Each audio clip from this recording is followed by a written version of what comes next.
Salut à tous, j'espère que vous allez bien. Aujourd'hui on se retrouve pour une nouvelle vidéo sur la chaîne. Il va s'agir d'un tag qui est en rapport avec la lecture, qui parle des habitudes de lecture, et j'ai trouvé ce tag sur la chaîne d'Alexia qui s'appelle Tête à Tête. Je vous mettrai en barre d'infos du coup le lien direct vers sa chaîne si vous êtes intéressé pour aller voir. Je vous mettrai également en barre d'infos toutes les questions du tag. Si vous voulez répondre, je serai ravie de lire vos réponses, parce que faire un tag c'est cool, mais quand on a des personnes qui répondent aux mêmes questions que nous, c'est aussi cool de lire leurs réponses pour voir si on a des habitudes de lecture en commun ou pas du tout.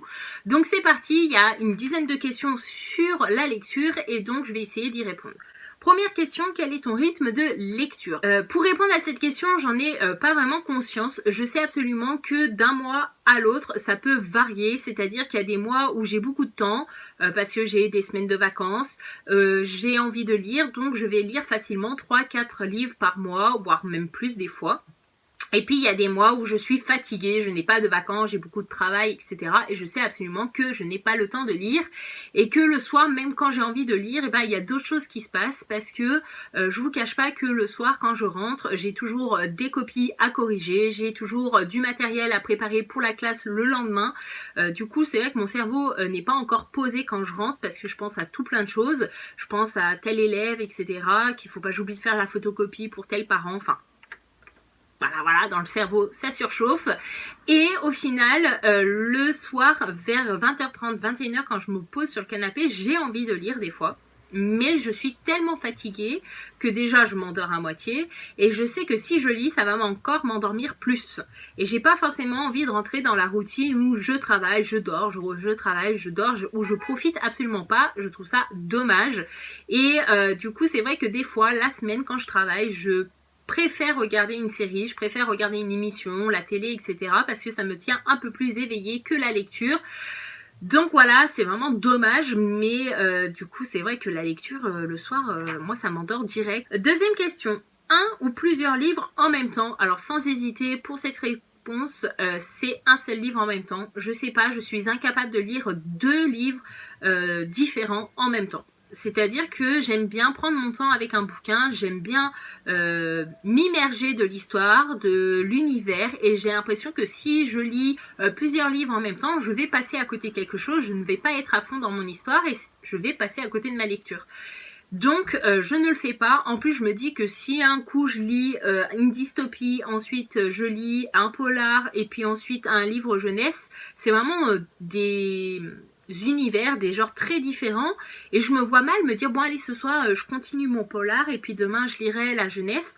Enfin du coup au final vous retrouvez votre lecture très loin dans le temps, c'est-à-dire que même si vous faites un soir sur trois, du coup vous voyez l'histoire que une fois sur trois, et je trouve que ça aide au lecteur à se décrocher de l'histoire, et je trouve ça dommage. Après pour les personnes qui arrivent à lire plusieurs livres en même temps, et tout mon respect, parce que moi personnellement mon cerveau n'est pas capable de faire ce genre de choses. Troisième question, papier ou e-book? Alors comme vous pouvez le voir derrière moi, et puis là je vous fais pas voir mais j'ai une immense bibliothèque qui est encore plus grande que celle de derrière, papier sans hésiter. Après j'ai eu ma période où je lisais beaucoup sur ma Kobo, donc c'est une liseuse, mais c'est vrai que je préfère vraiment avoir le contact avec le livre, avec le papier, qu'avec la tablette. Même si la tablette me donne pas mal à la tête, parce que c'est fait exprès pour pouvoir rester assez de temps pour lire dessus. Mais voilà, quand on aime les livres, on fait avec les livres. Quatrième question, relis-tu tes livres? Alors pour les abonnés de la chaîne et ceux qui me suivent régulièrement, vous savez que je ne relis très rarement mes livres. C'est vraiment très rare. Là comme ça, je ne sais même pas si je pourrais vous en citer un. Moi, à partir du moment où je l'ai lu, voilà, c'est soit j'ai aimé, soit j'ai pas aimé. J'en garde un souvenir ou non en fonction de mon coup de cœur ou non.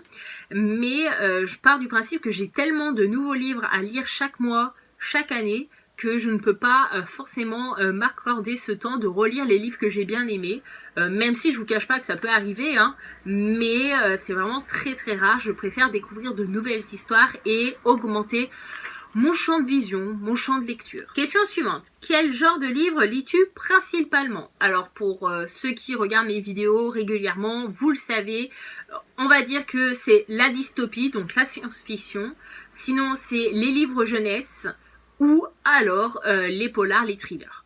Après, vous savez que les romances, la fantasy, c'est des univers qui sont très très loin pour ma part, mais ça peut m'arriver d'en lire aussi de temps en temps quand j'en ai envie, mais principalement c'est livres jeunesse, dystopie et thriller. Question suivante. Quel est ton rapport avec ta pile à lire? Eh ben écoutez, je le vis plutôt bien, même si la plupart des livres que je vois derrière moi ou à côté de moi sont dans ma pile à lire. Je sais que j'en ai beaucoup à lire. D'ailleurs, je ne sais pas si vous aurez déjà vu sur la chaîne les différentes vidéos concernant ma pile à lire où je vous présente tous les bouquins qui se trouvent dans ma pile à lire. Mais il y en a beaucoup et encore, j'ai pas fait les vidéos des livres qui sont de couleur noire et blanc parce que je sais pas si ça vous intéresse vraiment.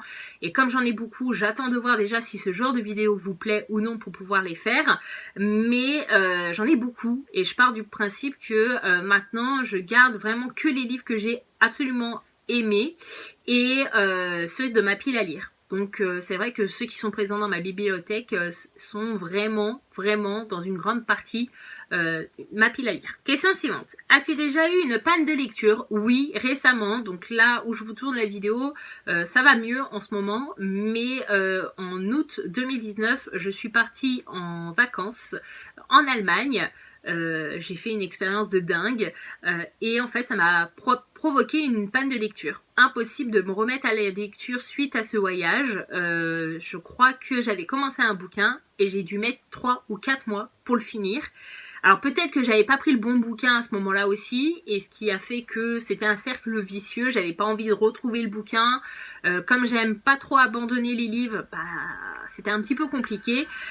Mais du coup ça va mieux. Que fais-tu pour en sortir? Donc sans doute de la panne de lecture. Et ben là c'est un peu compliqué. J'attends déjà que l'envie revienne. Et puis en plus de ça, j'essaye d'aller vers un livre que j'aime beaucoup, Harry Potter, Hunger Games. J'essaye de relire des passages, des choses comme ça pour essayer de me sortir de ma panne de lecture. Dernière question, qu'est-ce qu'un lecteur? Bah, cette question j'ai pas trop compris, c'est une personne qui lit. Voilà, cette vidéo est enfin terminée, j'espère que ça vous aura plu. N'hésitez pas à répondre en commentaire aux questions qui se trouvent en barre d'infos, je serai ravie de lire vos réponses. N'hésitez pas à me dire si ce genre de vidéo vous a plu. S'il y a d'autres tags qui vous intéressent et que vous voulez que je les fasse sur la chaîne, n'hésitez pas à me dire en commentaire lesquels, je serai ravie de vous faire plaisir. Merci d'avoir regardé cette vidéo jusqu'à là, je vous dis à bientôt dans une prochaine vidéo, bye bye.